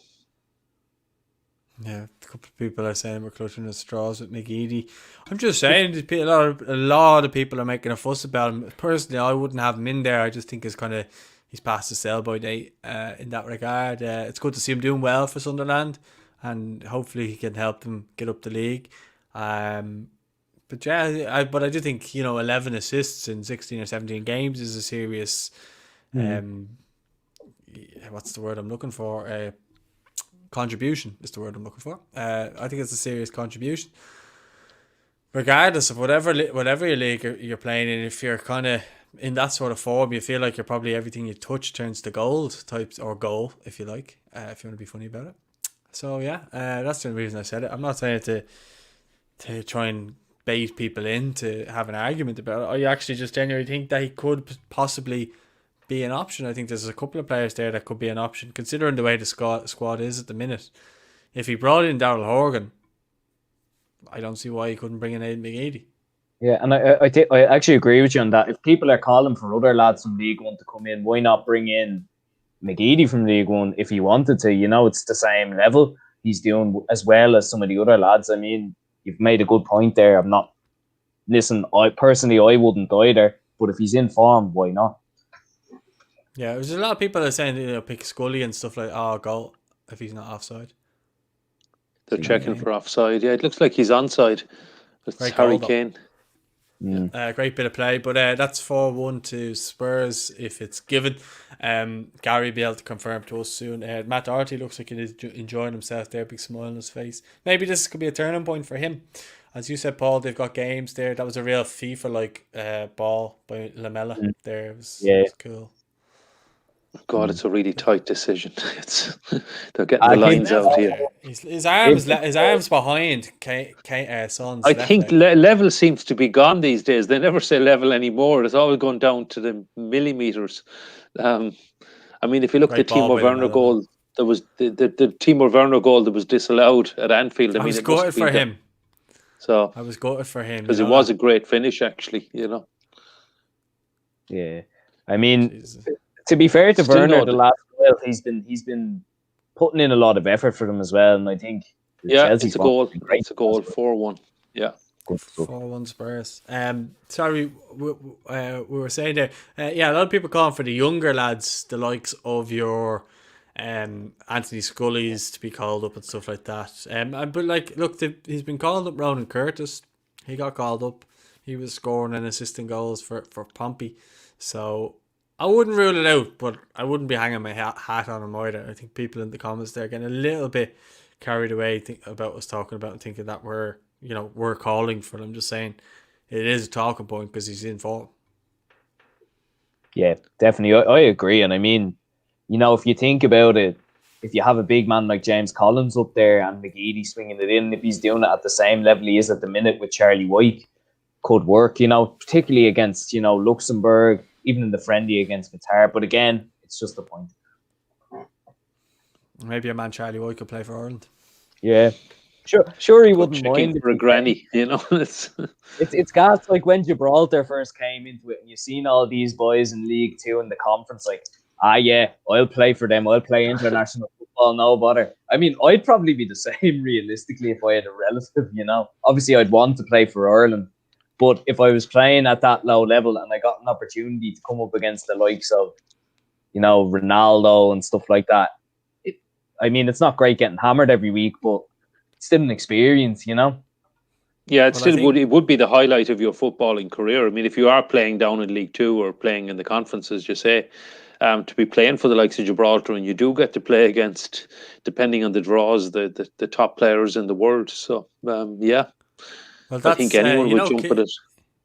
Kieran McIver, he was telling me that a lad that he knows, he was coaching with him. He played for Gibraltar, played against Lukaku, said he was the hardest opponent ever. He obviously did what you just said there. So it's a great way to play international football. I imagine it's like playing for San Marino or someone like that who are absolutely awful and just be, I suppose, windy here. I suppose just be given an opportunity to play against the best players in the world. Why wouldn't you do it? Do you know what I mean? Yeah, you might get hammered, but you could say to people when you retire, I played against him, and him. Who did you play against? Yeah, that'd be my exactly. Yeah, I think it's just an experience. I actually work with a Brazilian girl, and she was talking about. Do you remember Tahiti were in the Confederations Cup one time? And she said she went to see them play in Spain, and she said their goalkeeper saved a penalty. I actually remember, and the whole place erupted. And your man was celebrating like he'd scored a goal, and all the Spanish fans were going mad at the Brazil fans, like, come on now, stop supporting them and all this. And they were like, come on, you're like 9-0 up, give it a rest. Yeah. I don't know. See, it's the joys of that. Like, yeah. Go on, Gary. Sorry. The only problem, and someone's mentioned it in the comments, maybe we should go on and talk about it. With the new World Cup format and the 48 teams, the likes of Tahiti are going to be getting to World Cups from now on because you're going to have a team from Oceania, whether it's Tahiti or New Caledonia, whichever one of them, and New Zealand are probably going to be nailed on to qualify. So I think Australia will be moving back from Asia now after making some big fuss all those years ago. Yeah, well, Australia have done well. They've done well, and they probably enjoy the competitive nature of Asia, that they do have to battle a bit, and they still tend to qualify. So I think part of the problem with Oceania is there's such a big drop in standard that even New Zealand, we saw them here a couple of years ago, and I mean, God, I saw them play against them. Well, I saw Kevin Teely. I think it was Kieran Marty Waters scored twice against them. And I mean, that game, I know New Zealand ended up winning 5 or 6-2 in the end, but that was a pretty close match, you know. And anyway, with all due respects to Cabo, I don't think we're going to be seeing Cabo in a World Cup or anything close to it anytime soon. Wasn't that for preparation for the Confederations Cup in 2017? Yeah, so in New Zealand, if I remember rightly, they played Northern Ireland up in Belfast, and they wanted a game down here, kind of a run out, and it was arranged they'd play Cabo in preparation for 2017 for the Confederations Cup, and they had your man Chris Wood, you know, up front. So listen, he's not a bad player, to be fair to him. Even at did he play at the? I think he did. Like, I mean, he's a big unit. Like, yeah, he did. Yeah, he played against Kevin Long because they were teammates. Yeah, he's a handful, and he does get a couple of goals. As you know from yesterday. Oh yeah. Well, sure. Look, Xhaka gave him the goal yesterday. Gave him the goal. So what do you think? What do you think of the World Cup potentially coming to Dublin in 2030, lads? Not going to happen. It would be great, but I mean, you know the way those votes go with FIFA. I mean, you as Paul said, you'd worry about them even getting it. You know, like, I mean, the way some countries have missed out in the last while, like even Qatar getting this one. Listen, it's great for Qatar, but could have given it to Australia. You know, I mean, it's madness. Like, you know, it would be good though. It'd be good to see. It would be very good to see, particularly if we lose games in this European Championship, which looks more likely now. But that's the thing. Like, we might get a token game out of it. Wow. Well, it depends. I mean, first of all, on the FIFA vote thing, you would hope. By the way, we wouldn't even get automatic qualification, so it's not as if Ireland would be playing in it. Yeah. Well, there's no guarantees on that. Hopefully, first of all, the FIFA, and I mean, we can talk about, there's books and all being written on what went on and how Qatar got the World Cup. I would hesitate, but I would hope to think it is different now. I mean, certainly the people involved in making that decision have been, I need to be very careful what I say, but let's say a number of the people that made that decision are no longer involved. And they're hardly going to come here and sue you, Gary. Well, okay. Gary said, anyway, he can't be saying bad things. He's got to keep his head. Even from the channel, Paul, we probably need to be careful what we say about it. But anyway, I would hope the FIFA decision-making process would be different. It is going to be difficult because, first of all, you need to get UEFA backing, and there is going to be a very strong bid from Spain, Portugal, who have very cleverly tied in Morocco, which will probably get the African and the European backing for that. But personally, I'd absolutely love it. I mean, okay, we would only get a few games, and you're right that we wouldn't necessarily get automatic qualification. It might be something like 3 places for the five countries, which I'd certainly take that and take my chances in a 5-team group with England, Scotland, Wales, and Northern Ireland with 3 to qualify. It hasn't been decided yet, but if they move for 2026 and they give Canada, Mexico, and the United States automatic spots, which is kind of what's been expected, that they'd probably, if there was a 5-country host, that we'd probably get 3 spots as well. And I think England would probably be nailed on to get one of them. But I'd fancy our chances. Obviously, it's 9 years away, so you don't know what squads we'd have. But I'd certainly fancy our chances against Scotland, Wales, and Northern Ireland than I do against Portugal and Serbia. I'll put it that way. Even if we didn't qualify, I'd actually love to see games here. I think it would be a fantastic boost for the country. Having said all that, I think it's unlikely. I agree, it's probably not going to happen. It's going to be very difficult to even get the UEFA vote. And there is going to be a very strong vote from South America, and an emotional vote, because it'll be the centenary of the first World Cup in Uruguay. And debate from Uruguay, Argentina, I think is it? Oh, Jesus, who else? There's 4 countries involved in that. I think it's Chile and Paraguay, is it? I could be wrong on one of those. It's certainly Argentina and Uruguay anyway.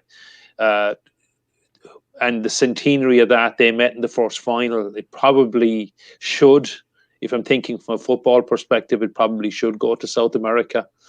But if I'm thinking with my Irish biased hat on, I'd love if we got it and shared it with England. And wouldn't it be amazing to be playing in a World Cup in the Aviva Stadium in 2030? Would. I'm not buying it, but just being realistic. No, fair enough. You're right. You're right. But not to put a dampener on things. This is a good question there by Daz the Killer, which I'll read out now. I just want to make sure it doesn't come up over your heads. I'll climb up above it, man. It's fine. Don't worry. You could climb. Hang on. I can't climb. So there we are. Look at you all climbed above there. It says, question to Gary or everyone.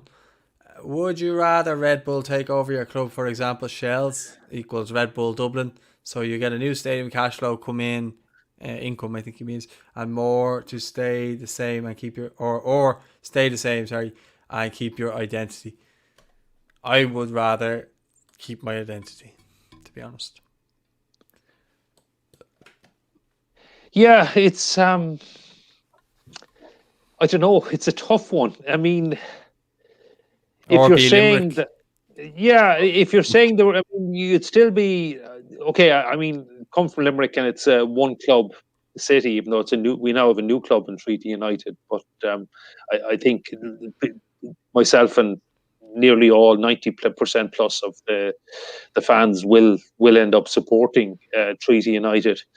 I mean, I wouldn't say I would. First of all, I wouldn't speak on behalf of Treaty United on this. But if Red Bull were to come in as sponsors, I mean, and it has been slightly different now. It's not so much Red Bull anymore. It's RB Leipzig or RB Salzburg. I mean, both clubs, Leipzig have come up the divisions in Germany. In some ways, I know I actually absolutely hate it, and it's horrible to see. But then, in other terms, I mean, if you're thinking your team, you're going from the first division of the League of Ireland, and suddenly you're competing to win the league, to compete in Europe. If they were to build a fabulous stadium, I mean, they would leave a legacy for the club that could last for generations. So, and in some ways, I suppose I look on sponsorship as being a bit of a necessary evil. I mean, I know some people still persist in calling the Aviva Stadium the Lansdowne Road. Now, to be honest, I'm happy to call it the Aviva Stadium because they are pumping quite a lot of money into football and rugby as well. But I mean, they are pumping a lot of money into football, and you do need sponsorship because otherwise all the money is going to have to come from the fans' pockets. So I'm quite happy to go to the Aviva Stadium if it helps develop training camps or whatever facilities for our future players. So if a major sponsor were going to come in to Limerick and pump a lot of money in, renovate the stadium, so if you had to wear their logo or even, change the name, we've got a new name anyway. I'd say, Red Bull, if you want to give me a call, I'll make a case for you to come to Limerick. And, if you look at the opportunities in the League of Ireland, maybe it is another city go outside of Dublin and become a Rosenborg or somebody like that, a Salzburg in Austria, Leipzig. I mean, in Germany, it's a bit of a footballing backwater. It's from the old East Germany. I know there was Lokomotiv Leipzig in the 70s, and they were very strong and did quite well in Europe. But it certainly wouldn't be probably even in the top 5, top 10 cities footballing wise in Germany, or certainly in the reunified Germany. And suddenly, I mean, RB Leipzig are probably the second best after Bayern at the moment. Probably the second best team in Germany. If there are any Borussia Dortmund fans watching, they certainly may not agree with that, but or Borussia Mönchengladbach or whatever. But yeah, I wouldn't rule it out. If there's an option, I'd certainly consider it from a Limerick perspective anyway. What about you, Paul? Not for me, no. Not for me. I don't like that. Not a fan of it at all. Boy, give us a reason why. Can't just say no and then just leave it. It's not a real football club, really, is it? Like, they've taken over another club. Like, I don't know. It's not really for me. I wouldn't be up for it. I don't even like the likes of PSG and Man City getting money in like that, you know. So having a team like that, having Red Bull come in, take over like that. And the way they've done it in Germany as well is really sly. It's not Red Bull, it's Rasenball Sport or something to get away with it. Rather than, like, they were dodging the rules or something, weren't they? It's like, oh, you can't have sponsorship in the name or something. They changed it and they got away with it. Nah, it wouldn't be for me, no. Right, well, at least you gave a reason for it. If you do take the German example, though, let's just take Germany for a second, because if you take Hoffenheim, who've been something similar, and they're considered to be a great success story, because I think it's Dietmar Hopp, is it? Anyway, the founder of a software company, SAP, which isn't too far from Hoffenheim. But Hoffenheim was effectively a village team, I think playing in around the 5th tier of German football. And he's become a billionaire out of major computer software company. And he took his money and he pumped it into effectively his local village team. And Hoffenheim have become one of the, I mean, they played in Europe. They're up near the top of the Bundesliga. And I mean, is that different? Okay, he hasn't, they've been sponsored by SAP, etc., but they haven't, he hasn't changed the name or anything like that. He's built them a fantastic stadium, and there's going to be a legacy there for the whole region there. And I mean, in some ways, in that scene has been a fantastic success story, but because it's not done by, well, a fizzy drink, is it any different? No, probably not really. So. I agree. What about the Manscaped Stadium? That'd be cool, wouldn't it? It's a tough question. Like, you can see benefits to both of it, but like, I'd rather be called Shelburne than RB Dublin. You know, like it just doesn't sound right to me. You know. Yeah. Well, anyway, I think the short-term answer would probably be no, unless it was Red Bull Shelburne, but not RB Dublin. Yeah, but I don't think it would be Red Bull Shelburne. Like, just the way they do it, I just don't think it would. I don't know why. Yeah. Well, anyway, it's probably never going to happen, so let's not lose any sleep over it. This game's all but over. It's the 94th minute out of 5 minutes of added time. It's 4-1. Matt Doherty has had a solid game tonight, I will say. I've been watching him there, and he just won a tackle there and just give it simply. Obviously got an assist. And he's just played well, I think. He's linked up well with Bale on the right when they were on the pitch together. I think this could be maybe a turning point in him starting to get a run. I know I'm not getting carried away. It's Palace.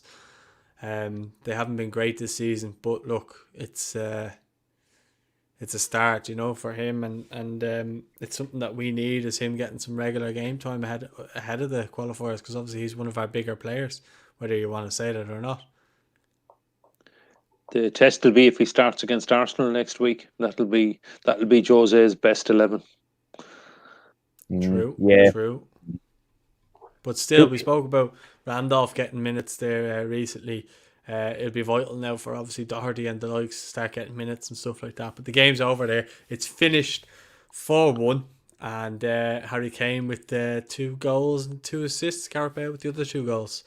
So, Spurs fans, if you're watching, I'm sure you're happy. Palace fans, maybe not so much. I know Nate was in the comments earlier. He was a big Palace fan. So, yeah, I think we'll leave it at that. Thanks very much for joining us for the watch along. Thanks very much to the lads for joining us, of course, and giving us their insight on all things football. Not even Irish football, but tonight was all football. So, if you're a returning watcher or subscriber on any of our platforms, make sure to give it a like or follow or subscribe. And we'll speak to you all soon. Thanks for watching, lads. If you just want to say anything to the viewers before we go, feel free. Just thanks, guys, and thanks for watching. And see you again soon. Thanks, guys. See you after.